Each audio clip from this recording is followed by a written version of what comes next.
Hi everyone, I'm Valerie. I am Marjorie's youngest of five and fifth generation. And your We're back again. We're back again. So I'm always behind the camera. This time my mother wanted me in front of the camera. So I have some questions because I wasn't born during this time. And Mother, you had told me about y'all having boarding rooms out here at Glenfield, as well as some of the ladies in town for survival. So tell me about that. And There how was old were you? More of bed and breakfast. We didn't have any boarding. Those old homes up in the uptown. Now they did well by having boarders and made their house more like a hotel because they didn't have hotels. So a lot of businessmen that would come through could stay at some of those old houses, like the banker's house.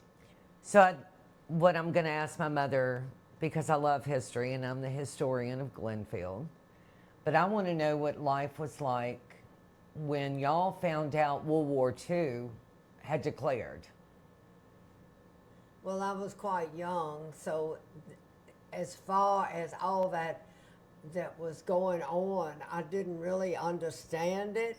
Where were you when you first heard? I was in New Orleans and I was in an elevator with a lot of people, and they were just absolutely, that's all they were talking about. They were so upset, and I can see that because a lot of them had sons, and my mother kept saying, "Thank goodness you're a girl." And anyway, it was pretty busy everywhere on talking about the war had been declared. And so my mother, I think she had an idea way back that she would love to volunteer and go over to England. So she had that in the back of her mind. Grandmother, they were shopping, getting things lined up for our pilgrimage that we were having. And when the war was started, and they announced the war had started in, I guess you'd say, all over the world. The conversations were unreal. We happened to be in a hotel, in one of the department stores, and Maison Blanche. And now I believe it's a hotel now. But we were in the elevator, and they were all just absolutely mind blowing on their conversations with each other. They were strangers. These people didn't even know each other, and they were all just like talking like they were all knew each other, because everybody was sort of in a state of shock and they didn't know what was going to happen. And I was sort of listening, but it didn't follow me of what was really going on.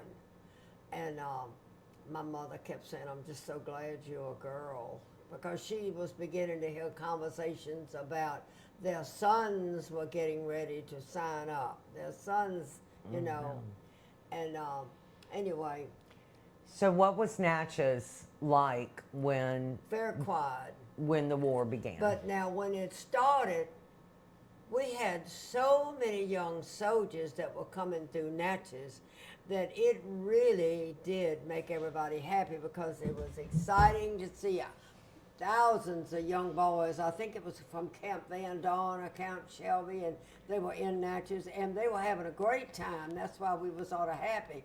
They had dances for them at the city auditorium. They had fabulous bands. So many that were in the army were musicians. And oh my God, you just thought we were in New York. When I went to the auditorium sometimes, would sit on the porch and talk to some of the ladies, and anyway, it was amazing. That music was fabulous, and they had. Was Jefferson College still open? No, nothing about Jefferson College. These were young boys too. You couldn't drive down Main Street. It was just packed and jammed with soldiers. Because Natchez was a little city, and it was something that they could get away from the camp. And they were just, it seemed like they seemed to be pretty happy being in Natchez, and we sure were happy with them spending money, going to the hotels and getting food and, going to the dances. And anyway, the Garden Club really worked hard on giving them coffee and donuts or whatever they needed. They always had something going on for them. We welcomed all the soldiers. Of course, they didn't come out here. The only time we ever did is we heard them marching, and we couldn't believe it. They had marched, I don't know where they were marching from. Surely it couldn't have been Camp Van Dorn. That would make me that'd be walking And three, that's down 3 near days, Centerville, wouldn't it? yeah. These houses that would be out in the country were really in the suburbs of Natchez, and they were sort of scattered around, and you had some lovely homes, but they've disappeared, which is sad.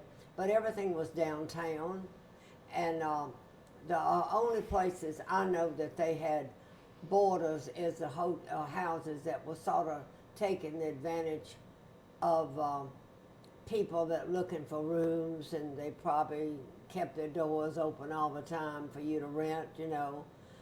They didn't do that here. The only time they ever did that was when the paper mill came in years and years later. Oh boy, did they open the doors for all those architects and stuff. That meant money for a while. During the winter months, we all began to be in the back wing of the house where the ceilings drop. And they had the big iron stove in the kitchen that kept that room really warm. Then we had the open fireplaces. And my grandfather used to love getting a sweet potato and putting it in the little hot ashes. And he'd get a small sweet potato and show me how it was going to get cooked, and I couldn't believe it. And then he would show me how he could boil eggs on one of the little open fireplaces. That was fun. Because it couldn't go out right now. It was so cold, and so anything to be a little inventing. And then Angeline, she would be coming in, and by 5 o'clock she had that stove cooking. George Smith always brought the wood in and put it in the stove, and she got it going. I never could understand how she could get that stove burning. But they knew exactly how. They get kindling wood and paper and whatever, how they did it, and they always had it burning good. And she would start cooking her, I would call them biscuits, she'd call them light bread. Lightning And bread. all this was cooked on the top of the stove in an iron skillet, and it was delicious. Now, you had said that she cooked the meals for everybody on the place. She really knew how to season up everything. And where would they eat? Like, where would the help eat workmen versus would be under for? a tree. There might be something that you could sit on or a table. I doubt it, because that we didn't have too much furniture outside because you had cows and horses, and you didn't want one of them to fall over. When it was lunchtime, Angeline would have the food lined up, putting it in the different plates, and they would all go in outside and sit under cool trees and have a good time chatting with each other. And some of them would literally fall asleep because it was like a siesta time, good hour or so. It was so hot. This is at 12 o'clock in the middle of the day.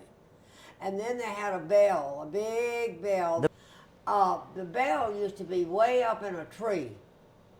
I mean, that heavy thing, I never could understand how anybody could have ever taken that bell. And this is during the cannon days, when the cannons lived here. And it was way up in the air on a big, strong limb. And it's a miracle that thing didn't fall down on anybody, because we used to sit right near it. We had a big rope on it, and you rang it when you were ready for them to come up and get something to eat. And I wish it was restored so we could ring it. One night, it did fall. Nobody was around, and I was grown when it fell. But all I could say is, I just can't believe. Can you believe anybody could pull something that heavy up in a tree? I would love to have the stand restored. That's one of our projects for the bell. Yes, it is. So if you go to our Patreon page, any kind of friend of Glenfield is a friend of Glenfield, and that's one of our restoration projects since, I don't know, gosh, 1845 or before. Yeah. Yeah, they talked with the bells. They And didn't have telephones, so they knew. and they how would to talk. and you remember that bell ringing Oh, when you yes, were and then you little, could hear when it was time for all what? Over. You could hear it everywhere. And everybody knew what certain rings meant. If it was a fire, they had a certain ring. If it was a death in the family, they had a certain ring. Something that was festival, I'm gathered they had something going real fast. You know, like you ring them in the church, they go constantly ringing. Yeah. That would be nice to have that restored.